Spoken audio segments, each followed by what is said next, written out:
അവനെ കണ്ടപ്പോൾ ഇസ്രായേൽ ഒക്കെയും ഏറ്റവും ഭയപ്പെട്ട് അവൻ്റെ മുമ്പിൽ നിന്ന് ഓടി. ശമൂവേൽ പ്രവാചകന്റെ 1-ാം പുസ്തകം 17-ാം അധ്യായം 24-ാമത്തെ വാക്യം. പ്രഭാതത്തിൽ ദൈവവചനം ശ്രവിക്കുന്ന എല്ലാ പ്രിയപ്പെട്ടവർക്കും സ്നേഹ വന്ദനങ്ങൾ. ഫിലിസ്ത്യ മല്ലനായ ഗോലിയാത്ത് ഇസ്രായേൽ നിരകളെ 40 ദിവസം രാവിലെയും വൈകുന്നേരവും ഏകദേശം 80 പ്രാവശ്യം വെല്ലുവിളിച്ചുകൊണ്ടിരുന്നു. ഫിലിസ്ത്യ മല്ലന്റെ വെല്ലുവിളി കേട്ട് ഇസ്രായേൽ നിര ഭയന്നോടുകയാണ്. ആരാണ് ഓടിപ്പോയവർ? ശൗലിന്റെ സൈന്യങ്ങൾ, പടച്ചൊട്ടയും ആയുധവും ധരിച്ചവർ, നീളവും പൊക്കവുമുള്ള യുദ്ധാഭ്യാസികൾ. എന്നാൽ യുദ്ധസമയത്ത് അവർ വീരന്മാരാകേണ്ടതിന് പകരം ഭീരുക്കളായിപ്പോയി. എന്നാൽ അവരുടെ നടുവിൽ ആർക്കും ഒരു യോഗ്യതയും പറയുവാനില്ലാത്ത ഒരു ബാലനുണ്ടായിരുന്നു.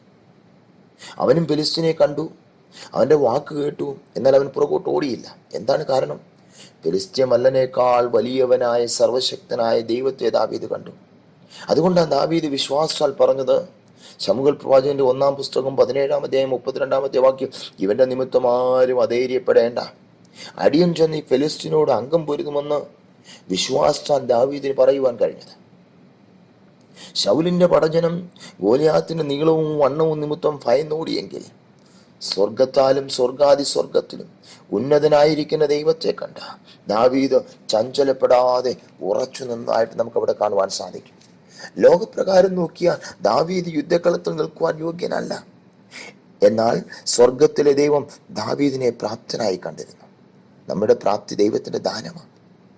ദാവീദിന്റെ ഹൃദയത്തിന്റെ യോഗ്യത കാണുവാൻ ശൗലിനോ ദാവീദിന്റെ അപ്പനായ ഇശായിക്കോ ദാവീദിന്റെ സഹോദരന്മാർക്കോ കഴിഞ്ഞില്ല.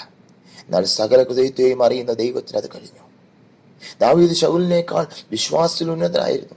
ദാവീദ് യഹോവയെ പൂർണ്ണമായി വിശ്വസിച്ചു. ദാവീദിന്റെ പഴയകാല അനുഭവങ്ങൾ ഓരോന്നും വീണ്ടും വീണ്ടും യുദ്ധത്തിൽ ധീരനായി നിൽക്കുവാൻ ദാവീദിനെ സഹായിച്ചു. അതുകൊണ്ടാണ് ദാവീദ് ശൗലിനോട് പറഞ്ഞത്, ഞാൻ ബാല്യം മുതൽ യോദ്ധാവാകുന്നു. ഒരിക്കൽ ദാവീദ് തന്റെ ആടിനെ ആക്രമിക്കുവാൻ വന്ന സിംഹത്തെയും കരടിയെയും കൊന്ന് ആടിനെ രക്ഷിച്ച ഒരു അനുഭവം ശൗലിനോട് പറയുകയുണ്ടായി. അതുകൊണ്ട് ദാവീദ് വിശ്വാസത്തോടെ പറഞ്ഞു, ദൈവത്തിൽ ആശ്രയിക്കുന്നവനെ തൊടുവാൻ ഒരു സിംഹത്തിനും ഒരു കരടിക്കും കഴിയത്തില്ല.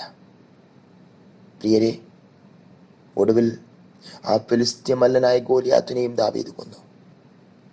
1 ശമൂവേൽ പ്രവാചകന്റെ പുസ്തകം 17-ാം അധ്യായത്തിന്റെ 45, 46, 47 വാക്യങ്ങൾ വായിക്കുമ്പോൾ, ഇസ്രായേൽ ഒരു ദൈവമുണ്ടെന്ന് സർവ്വഭൂമിയും അറിയും.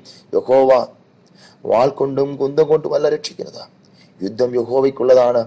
അവൻ നിങ്ങളെ ഞങ്ങളുടെ കയ്യിൽ ഏൽപ്പിച്ചു തരും. അതേ പ്രിയരെ, നമ്മുടെ മുമ്പിലുള്ള പ്രതിബന്ധങ്ങളും പ്രയാസങ്ങളും പ്രശ്നങ്ങളും കാണുമ്പോൾ ഭയന്ന് പകച്ചു നിൽക്കാതെ വിശ്വാസത്തിൽ ദൈവത്തിൽ ആശ്രയിച്ചു നമുക്ക് മുന്നോട്ട് പോകാം. പ്രതികൂലങ്ങളെ മാറ്റുന്ന ഒരു ദൈവമുണ്ട്. അവൻ നമ്മെ അത്ഭുതകരമായി നടത്തുവാൻ വിശ്വസ്തനാണ്. ആ കരങ്ങളിലേക്ക് ഏൽപ്പിക്കാൻ നമുക്ക് പ്രാർത്ഥിക്കാം. കർത്താവേ, ഈ പ്രഭാതത്തിൽ തന്നെ വിലയേറിയ അനുഗ്രഹങ്ങൾക്കായി ചിന്തകൾക്കായി നന്ദിയോടെ സ്തുതിക്കുന്നു. പ്രതികൂലങ്ങൾ കണ്ട് പകച്ചു നിൽക്കാതെ ദാവീദ് വിശ്വാസത്താൽ നേരിട്ടതുപോലെ ഞങ്ങൾക്കും വിശ്വാസത്താൽ നേരിട്ട് മുന്നേറുവാൻ കൃപ ചെയ്യണമെന്ന് പ്രാർത്ഥിക്കുന്നു. യുദ്ധം യഹോവയ്ക്കുള്ളത്.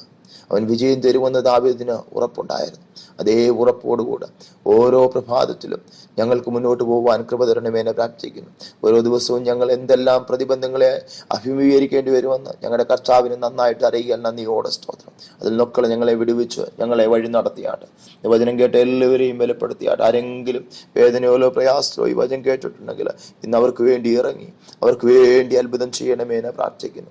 എല്ലാവരെയും അതിനായിട്ട് ഒരുക്കിയാട്ട്. പ്രാർത്ഥന കേട്ടതിനായ സ്തോത്രം. യേശു ക്രിസ്തുവിന്റെ നിസ്തുല്യ നാമത്തിൽ തന്നെ ആമേൻ.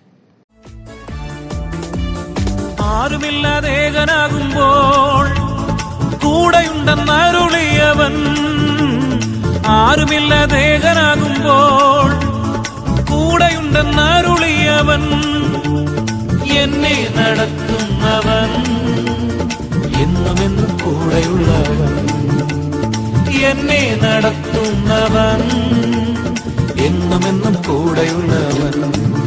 എല്ലാ പ്രതികൂലങ്ങളും മാറും, ശുഭദിനമാഗതമാകും.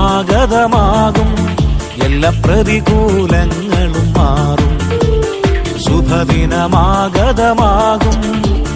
തളരാതെ നിന്നാൽ, പതറാതെ നിന്നാൽ ലജ്ജിച്ചു പോകയില്ല, നാം ലജ്ജിച്ചു പോകയില്ല. തളരാതെ നിന്നാൽ പതറാതെ നിന്നാൽ ലജ്ജിച്ചു പോകയില്ല, നാം ലജ്ജിച്ചു പോകയില്ല.